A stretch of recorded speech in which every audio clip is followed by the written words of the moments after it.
Sa unang pagbasa, gihisgutan ang kalainan sa tawhanon nga kinaiya o sa Espiritu Santo. Kung magsunod ta sa tawhanong kinaiya, mahimutang yawanon.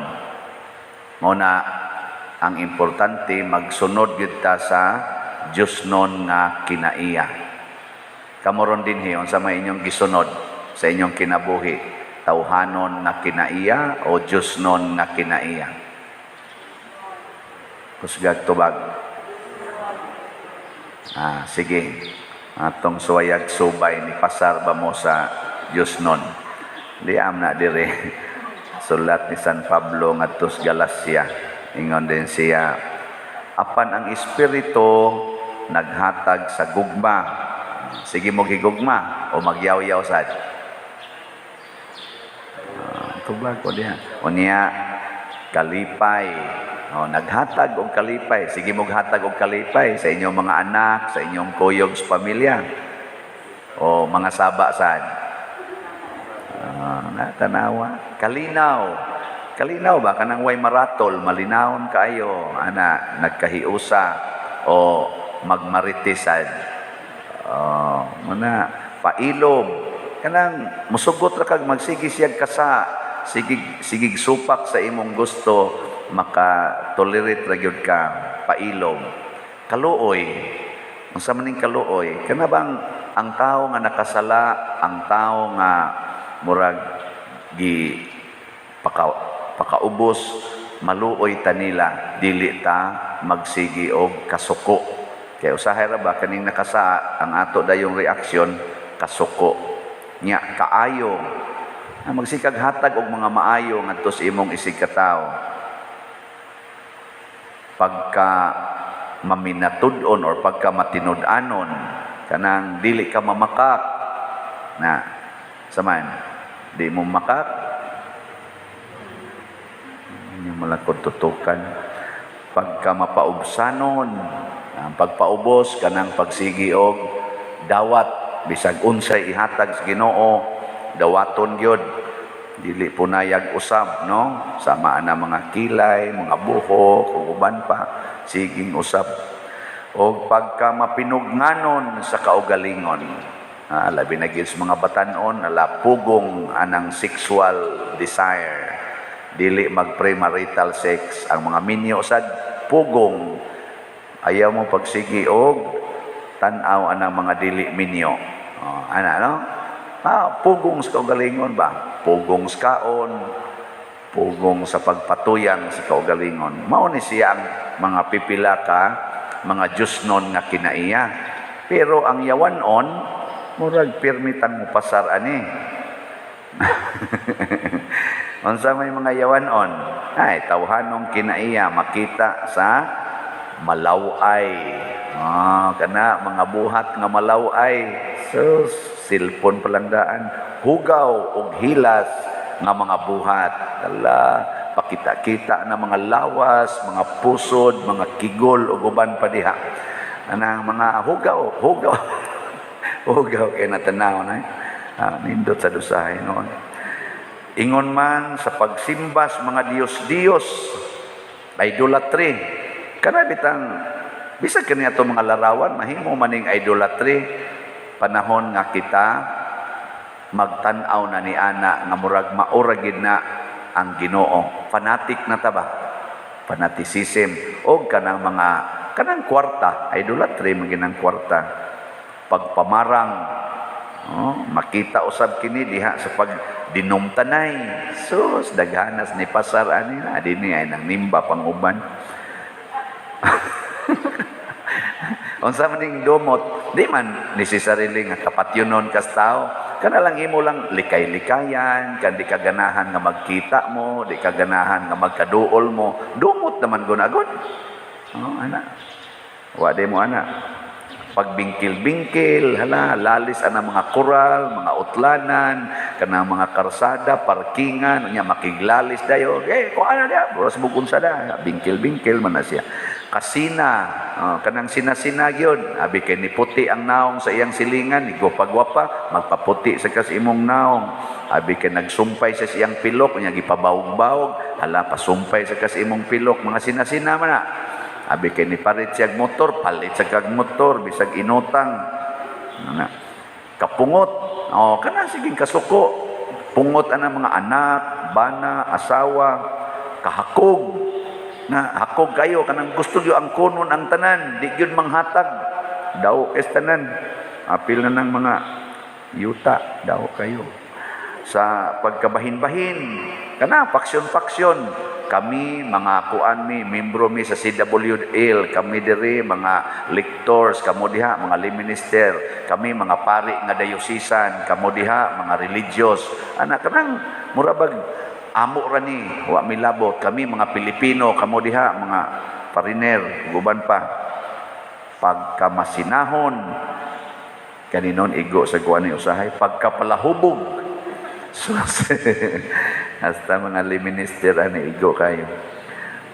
pagkamapatuyangon sa lawas nung pangandoy, kana yung pangandoy hala bisag unsa na lay ikuas lawas kanang patato-tato, hala tato perting daghanang tato sa lawas kay para lawas yun, hala pamuslutan bisan tanan pamutangag ariyos ngarisdila ilong pilok nga pusod ambot asa pa ka diha ang gibutangan ang nag-ariyos basta perting pangandoy gyud ka lawas ba na ug uban pang mga butang nga sama niini muna hain mamoron mas daghan og gisunod kinaiyang Diosnon o kinaiyang tawhanon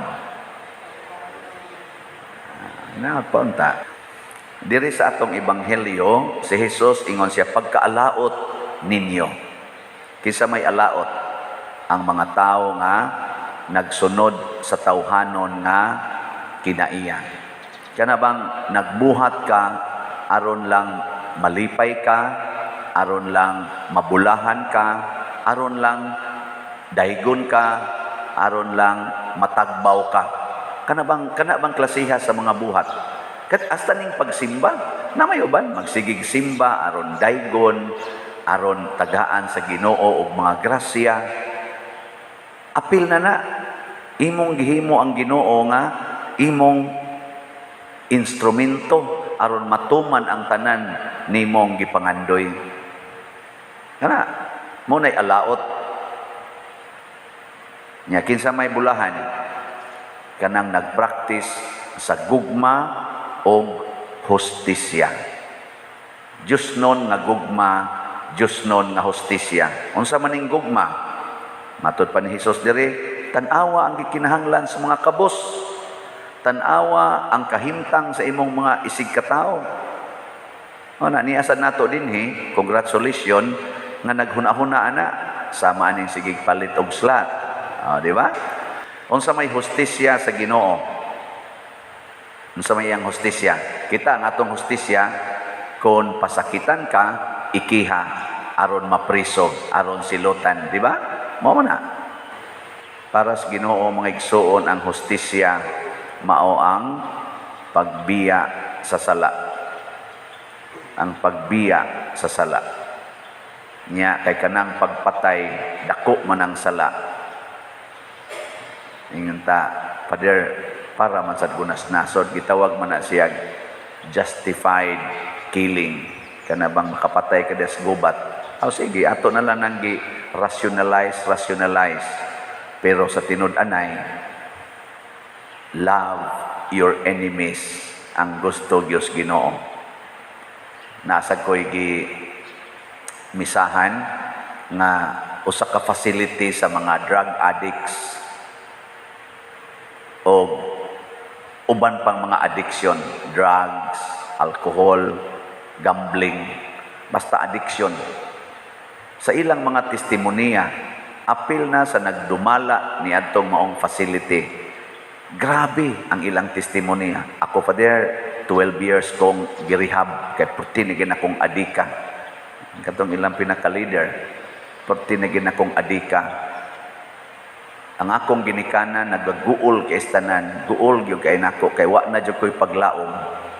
Niya, Karon pader na bag-o ko, pero patay na akong mama. Wa na siya kakita sa akong pagkabag-o. Ana. O matod pa niya, kadaghan sa siya hapit mapatay. Kay patyonon man gyud ang mga adik sa una. Pero siya karon bag-o na, suod na kay Ginoo, daghan na kay napausab nga mga tao, siya og gipamatay pa ni pader. Ana. Wa na meron.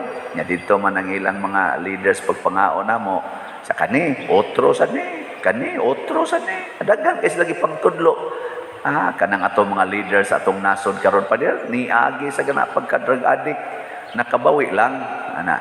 Pero gipatay pa na sila. Awa na unta na ron sila. Na sila gipang-mention nga mga leaders nato nga mga niagi sa pagka-addict nga karon they are doing very well. Ana, o gipatay pa na. Wa na. Ana no? Lisod ba ya ang hustisya sa Ginoo? Unsa may hustisya niya? Bahalag patyon ta basta di lang gid ta mo patay. Tanawa siya. Gipatay ka inhustisya na, pero okay ra. Kay para sa Ginoo ang pagpakamatay para sa paghigugma sa atong isig katawo. Ang pagpakamatay para ang sala mahunong. That is the best weapon against the evil one. Kanibang balik sa first reading, kanibang gahom sa yawa. Ang gahom sa yawa iagi na sa atong tawhanon na kinaiya. Sige, iguli ros inyo kanang mga yawanon des inyong balay. Tutuki ko no, ing na tagaan ti kag hustisya. So ang imong bana sigig sugal, di ra gyud nimo kasab-an. Imo lang siyang hinayog sulti dong maka-impierno bay anang sugal kay tawhano ng kinaiya. Ana, ni siya usbarog tabi, di ba piti yung kambuanga karon diha. Ingon ka hustisya, unsa may hustisya? Ayaw na og sulti kay mosamot ang sala. Di ba? Hilom lang ka, ugma na sad dong kanang sugal makapa-impierno bay ana. Piti day ka, ikapiti nimo dire, hilom. Nga tambalan sa nimo imong lagom. Kaugma na sad dong kuan bay ana, makapa-impierno bay ana. Tamparoso na sad pikas nimo ngaping. Maingon na sa ganiya, this cannot change my love for you. Di gugma na sad imong gihatag. Nya, okay na ninyo, dili?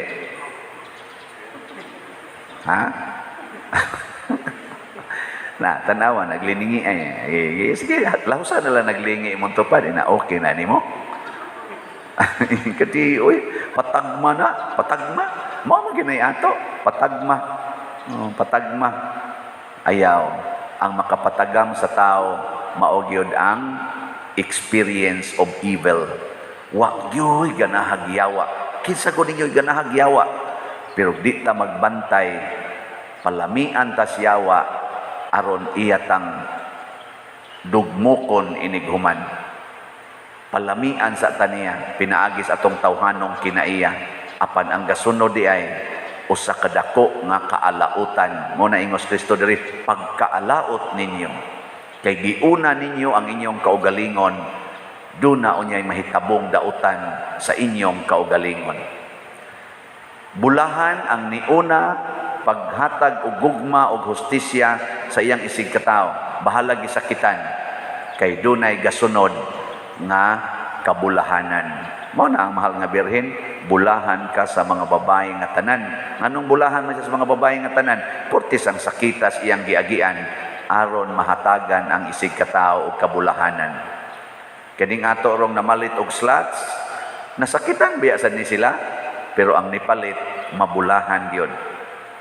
Nay ni ingon ako, pader, sige na kong paminaw nimo, na konsensya gyud ko, pero sa una musaway biya ko anang imong baligya slot, mangilad man ni pader mangilad man ni siya, mangingilad man ning pariya. Ganahan lang ko sa imong humili. Nya nadugay ko na kong sulti nga, kamo sige mo paminaw, wa gi mo ipalit-palit. Ingon siya, mo palit lang kong kausa. Lord, palit lang kong kausa, pero di jud ko motuo aning pader nga ang kanang mopalit, malangit, nana di ko motuo. Ana, ni palit lang sa kausa, respeto kuno kay bayad na lang sa kuno sa sige kuno niyang paminaw ba. Ni siya bayad na lang sad ni kay wasan na ko ikuan ni mura na lang ni og kanang mura bag hogs kolekta ba. Nya natingob-tingob na palit siya og usa ka slot. Sus matod pa niya pag human kuno niya palit og usa ka slot. Doon na kuno'y dili ma-explain na kalipay nga iyang gibati. Purti yung kuno niyang lipaya nga murag wapas siya kasuway atong kalipaya. Siya hala tinuod man di ay. Karon sige na siya palit. Na-addict na siya. Nya kamo din na-addict na mo. Tanaw na ko sa inyong naong murag mo na kay nga na bang gipakita sa Ginoo ba nga kumpiyansa ka? Sige, antosa og buhat ang akong gisulti. Di ba makatilaw gyud kag kalami nga wap-ani mo matilawi sukad masukad. Ana, kay ang Ginoo tuburan sa tanang kalipay. Pero kung mo sige tag supak niya, makatilaw gitag kaalautan. Nindog ta.